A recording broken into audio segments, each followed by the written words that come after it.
اور کہہ دیا ہے کہ پہلے آپ اپنے IMF کے ساتھ معاملات کو طے کیجئے، سیٹل کیجئے اور دین آپ ہمارے پاس آئیں۔ اٹس مین کہ انہوں نے جھنڈی دکھا دی ہے ان کو۔ اب جو ہمارے آرمی چیف صاحب ہیں وہ بھی باہر کے دوروں کے اوپر ہیں، کوشش کر رہے ہیں کہیں سے کوئی پیسے لا کے ان کو تھوڑی سہولت فراہم کی جائے کہ شاید یہ ڈیلیور کر دیں، لیکن مشکل لگتا ہے موجودہ حالات کے تناظر میں۔ جو کرنٹ سچویشن ہے اس میں قطعی طور کے اوپر ہمیں حکومت بالکل بھی ناکام نظر آ رہی ہے۔ کوئی ہمیں ان کی پالیسی ایسی نظر نہیں آ رہی جس سے کوئی امپیکٹ پازیٹیو سامنے آیا ہو۔ کوئی بھی ایک ایسا، جتنی مرضی زبانی جمع خرچ آپ یہ کہہ لیں یہ کر گیا وہ کر گیا۔ 17.5 ارب ڈالر کے ریزرو عمران خان کی حکومت چھوڑ کے گئی تھی، جس کو آپ نے 4 ارب ڈالر کے اوپر لے کے آ گئے۔ تو بہرحال اس کا تو جواب آپ کو دینا پڑے گا، اور آپ کو اس کا جواب دینا بھی چاہیے کہ جو آپ نے یہ 8 مہینوں میں پاکستان کی معیشت کا بھرکس نکالا ہے، نہ صرف معیشت کا بھرکس نکالا ہے بلکہ عام عوام کو بھی تقریباً اگر یہ کہہ دی جائے کچل کے رکھ دیا گیا ہے مہنگائی کے ذریعے، تو اس میں بھی بالکل یہ اوپن بات ہوگی، یہ اسٹریٹ فارورڈ بات ہوگی، لگی لپٹی نہیں۔ تو بالکل ایسا ہی ہے کہ عوام کو کچل دیا گیا ہے۔ لوگ روٹی کھانے کے چکر میں دن رات ایک کیے ہوئے ہیں، کس طرح سے گھر کا نظام چلا سکیں، لیکن جو حکومت ہے ان کے دل میں درد بالکل بھی نہیں ہے عوام کے لیے، اور نہ ان کو عوام سے کوئی غرض ہے۔ ہاں غرض جس سے تھی وہ انہوں نے کام جلدی کر لیے، اپنے نیب کے کیسز ختم کر لیے، اربوں ڈالر کے اپنے آپ کو ریلیف دے لیے، نیب قوانین اڑا کے رکھ دیے، اور بہت سارے انہوں نے ایسے کام کیے جس سے معاشیت کا جو جنازہ تھا وہ انہوں نے نکال کے رکھ دیا۔ لیکن صرف اور صرف ہاں اگر کوئی بہتری کا کام انہوں نے کیا وہ یہ کیا کہ اپنے لیے بہتری لے کے آئے۔ ناظرین، ابھی جو ہماری صورتحال ہے سیاسی اور معاشی، یہ پاکستان کی تاریخ کی سب سے مشکل ترین صورتحال ہے۔ اس میں الیکشن اگر کروائے جائیں تو ان کو جو حکومت ہے وہ ڈراتی ہے فوج کو کہ عمران خان آ جائے گا۔ یہ پاکستان میں مضحکہ خیز صورتحال بنی ہوئی ہے کہ دونوں ایک دوسرے کو ڈرا رہے ہیں عمران خان سے، اور عمران خان ان کے لیے ایک بھیانک خواب کی شکل اختیار کر چکے ہیں، اور اسی ایک خوف کی وجہ سے جو بلدیاتی الیکشن ہے اس سے یہ پہلو طے کر رہے ہیں۔ آپ یہ ذرا اندازہ لگائیں کس قدر خائف ہے یہ حکومت کے، انہوں نے بلدیاتی الیکشن، کونسلرز کے الیکشن جو ہے وہ بھی اسلام آباد میں منسوخ کر دیے۔ اگر اسلام آباد میں حالات ٹھیک نہیں ہیں تو پھر پاکستان کا کون سا شہر محفوظ ہے؟ یہ وہی اسلام آباد ہے جہاں پہ جو بڑے قومی ادارے ہیں ہمارے، ان کے دفاتر بھی بالکل ساتھ ہی ہیں، اور پوری دنیا کی جتنی بھی ایمبیسیز ہیں وہ بھی یہاں پہ ہیں، وزیر اعظم، چیف جسٹس صاحب، اور جتنے اہم ترین ریڈ زون ہمارا سارے کا سارا ادھر ہے۔ اگر ہمارا کیپٹل محفوظ نہیں ہے تو پاکستان کا کوئی شہر بھی محفوظ نہیں ہے۔ بیسیکلی کیپٹل محفوظ ہے، لیکن خوف عمران خان کا ہے کہ بلدیاتی الیکشن میں ان کو زبردست ہزیمت اٹھانی پڑے گی۔ بہادری کے ساتھ سیاستدانوں کو حالات کا سامنا کرنا چاہیے۔ سیاست نام ہی بہادری کا ہے، لیکن بزدل لوگ مسلط ہو چکے ہیں۔ عمران خان کے دور میں بلدیاتی الیکشن کروائے گئے، آزاد کشمیر میں بھی کروائے گئے، KP میں کروائے گئے۔ پہلا فیز وہ ہارے، لیکن دوسرے فیز میں انہوں نے برتری حاصل کی۔ تو جرأت مندی کے ساتھ آپ کو حالات کا سامنا کرنا چاہیے اور الیکشن سے راہ فرار اختیار نہیں کرنا چاہیے۔ اب جو ادارے ہیں ان کو بھی یہ سوچنا چاہیے کہ ایک شخص کے اناد میں، بغض میں، اگر پاکستان کا نقصان ہو رہا ہے، پاکستان کی معیشت کا نقصان ہو رہا ہے، پاکستان کی عوام ذب و حالی کا شکار ہیں، تو آپ اپنی اناد سے باہر نکلیں اور پاکستان کی سالمیت اور بقا کو دیکھیں۔ الیکشن کروانے سے اگر پاکستان کی سالمیت، بقا، پاکستان کی معیشت بہتر ہوتی ہے، عوام کی حالت بہتر ہوتی ہے، تو انا کو چھوڑ کے اس اسٹیپ کو لینے میں کوئی حرج نہیں۔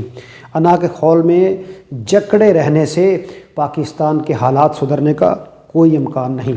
ناظرین، ایک اور بات جس کا تذکرہ شروع میں نے کیا وہ یہ کہ پاکستان کا جو اہم ترین قومی ادارہ ہے پاک فوج، کس طرح سے ایک ہمارے سابقہ جو جنرل صاحب ہیں انہوں نے اس کو پنجاب پولیس میں تبدیل کر دیا۔ وہ کیسے؟ ایک SHO جو پرفارم کرتے ہیں اپنی ذمہ داریاں تھانوں میں، کہیں پہ بھی، پنجاب، سندھ، بلوچستان، کسی بھی صوبے میں، تو اس دوران سیاسی اثر و رسوخ میں جھگڑے ہوتے ہیں، وہ کس کو پکڑنا ہے کس کو چھوڑنا ہے، اور پولیس کا استعمال کر کے جو مخالفین ہیں ان کو کچلا جاتا ہے۔ اب یہ دیکھیے ایک ایکس میجر صاحب ہے، ان کی رپورٹ آپ کے سامنے ہے، وہ شہ سرخیوں کی زینت بنی، راجہ صاحب کی رپورٹ جو بیرون ملک سے انہوں نے یہ ایک بہت بڑی سٹوری بریک کی کہ پاکستان کی معروف ایکٹریسز کو استعمال کیا گیا اور ان کے ذریعے شکار کیا گیا سیاستدانوں کو، ان کی ویڈیوز بنی، اور اس طرح کے حربے استعمال کرنے کا مین مقصد یہ ہے کہ کبھی بھی سر اٹھا کے آپ کے سامنے بات نہ کر سکیں اور جب چاہیں آپ ان کو استعمال کر سکیں۔ یہ کام کیے جاتے رہے۔ پنجاب پولیس میں کچھ کالی بھیڑیں ایسا کام کرتی تھیں کہ انہوں نے کچھ 2 نمبر خواتین رکھی ہوتی تھی جن کے لوز کریکٹر ہوتے تھے، ان کو وہ بھیج دیتے تھے کہیں پہ، بڑی جو مچھلیاں ہوتی تھیں ان تک وہ پہنچاتے تھے، وہ پھر ان کو ٹریپ کر لیتی تھی، کسی جگہ پہ جانا، پھر وہاں پہ اچانک ریڈ کر دینا، اور ریڈ کر کے کیونکہ ملے ہوتے تھے وہ خواتین اور پولیس والے، ان کو پتہ تھا وہ کہاں گئی ہیں، تو ریڈ کر کے وہاں پہ ان کی ویڈیوز بنا لینی، ان کو پکڑ لینا، ان سے پیسے بھی نکلوانے، مارنا پیٹنا اور ان کو بلیک میل کرتے رہنا۔ تو یہ مبینہ طور کے اوپر جو ویڈیو پچھلے دنوں دیکھنے کا اتفاق ہوا جو ایکس میجر صاحب ہیں ان کی، تو جس وثوق کے ساتھ وہ بات کر رہے تھے، اگر اس میں کہیں پہ بھی سچائی ہے، اور اس کا امکان اس لیے ہے جس کو رد نہیں کیا جا سکتا کہ وزیر اعظم ہاؤس کی ریکارڈنگز اور آڈیو کی، اور جو جس طرح سے یہ سارے کا سارا منظر ہمیں دیکھنے کو ملا، کبھی ایک پارٹی کبھی دوسری پارٹیز کی جس طرح سے ویڈیوز لیکس ہوتی رہیں، تو اس میں کبھی امکان ہے کہ اس میں سچائی ہے، اور لیکن بہرحال اس کو ڈنائی نہیں کیا گیا۔ اب اس میں جو بڑی شخصیات کے نام بھی آ رہے ہیں اور پتہ نہیں کس کس کو انہوں نے لپیٹ میں لیا ہوا ہے، اور اس طرح سے ایک قومی اور باوقار ادارہ جس کے جھنڈے، جس کے وردییں، جس کے یونیفارم، جس کے ترانے پورے پاکستان کے عوام پہنتے تھے اور لوگوں کے دل ان کے ساتھ دھڑکتے تھے، آپ یہ دیکھیں کتنا بڑا نقصان اس قومی ادارے کو پہنچایا گیا۔ اور یہ میں نیکسٹ ولاگ میں آپ کو ایک بہت بڑی سٹوری بھی بریک کروں گا کہ کیسے نیب جو ہے، نیب اس کو استعمال کیا گیا، کن کن کے خلاف کیا گیا، اور کیا کیا نیب کو استعمال کر کے کام نکلوائے گئے، اور جو ایک ویڈیو منظر عام پر آئی تھی نیب کے چیئرمین صاحب کی، تو اس ویڈیو کو بھی ذہن میں رکھیے گا، اس میں بھی کہیں نہ کہیں کسی نہ کسی کا تو ہاتھ ہوگا۔ تو کیسے اس قومی ادارے کو تباہ کیا گیا، نیب کو اربوں روپے کے کیسز کیسے ایک چٹکی بجا کے ختم کر دیے گئے۔ تو جو پاکستان کی معاشی صورتحال ہے، اس میں کہیں نہ کہیں یہ جو سارے تانے بانے ہیں یہ جڑے ہوئے ہیں۔ آپ نے اربوں کے کیس ختم کر دیے جنبش قلم سے، اور عوام کی طرف کسی نے بھی نہیں دیکھا کہ عوام کس حال میں ہیں۔ تو اس کا خمیازہ اب بھگت کون رہے ہیں؟ نہ صرف ہماری حکومت جو موجودہ ہے وہ بھگت رہی ہے، بلکہ قومی ادارے کا اپنی جو ہے وہ ساکھ اس قدر مجروح ہوئی ہے کہ اس کو ریکور کرنے کے لیے کئی سال ان کو لگ جانے ہیں۔ اور اب بھی اگر انہوں نے اپنی حکمت عملی کو بہتر نہ کیا اور غیر سیاسی نہ ہوئے اور اس طرح کے حربوں کو نہ چھوڑا، تو یقین کیجئے کہ جو پاکستان کی عوام ہیں، جو کبھی بات نہیں تھے کرتے، اب جس سے بھی ملتے ہیں وہ اس کے اوپر بات کر رہے ہیں۔ تو ایک ادارے کی کریڈیبلٹی کو زبردست نقصان مزید پہنچنے کا امکان ہے۔